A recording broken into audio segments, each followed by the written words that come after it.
ಶಾರದೆ ದಯ ಪಾಲಿಸು, ಈ ಬಾಳನು ಬೆಳಕಾಗಿಸು. ಹೇ ಶಾರದೆ ದಯ ಪಾಲಿಸು, ಈ ಬಾಳನು ಬೆಳಕಾಗಿಸು.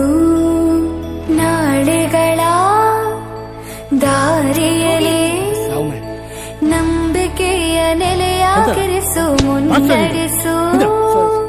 ಕೈ ಹಿಡಿದು ನಾವಾಡೋ ಪದ ಪದದಲ್ಲೂ ಸಂಚರಿಸು.